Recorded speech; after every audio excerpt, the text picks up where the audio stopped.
仔，你搞咩啊？其實我自己作為運動員，單一的身份太久了，其實我很想去嘗試一下不同的職業，或者是不同的這種身份的轉變。我係廣州日報實習記者陳艾森。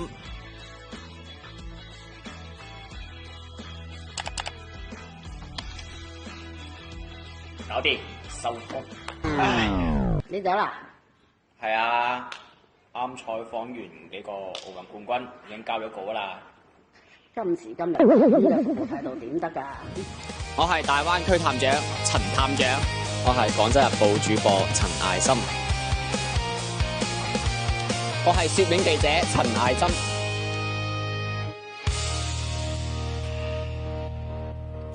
記者唔易做，仲係跳水簡單啲。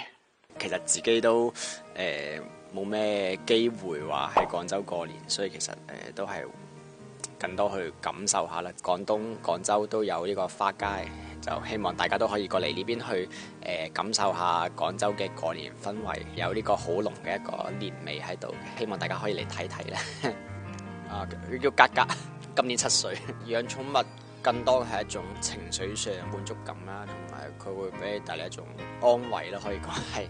我哋訓練嗰陣時候壓力會比較大啦，你見到隻狗仔啊，或者係你嘅寵物咁樣，佢可以喺你身邊陪住你，咁其實我覺得係療癒啦，係咯。而家其實暫時咧就係我自己係仲係諗住係想去旅遊嘅，之後我都中意睇下電影啊，同埋玩遊戲嘅。其實我自己都想去體驗唔一樣嘅工作啦，同埋體驗唔一樣嘅人生。最近其實可能大家都會睇到我嘅社交賬號啦、探店啊，咁其實我覺得呢個都係一種宣傳自己家鄉嘅一種方式咧。我都希望我自己會喺唔同嘅領域入邊咧都可以學到更多嘅嘢啦，之後再去回饋到自身，學習到更多之後，再去向大家宣傳到更多我哋本地嘅文化啦，同埋我哋嘅體育精神。新年祝大家萬事如意，身體健康，馬到功成，馬上開心，馬上有錢。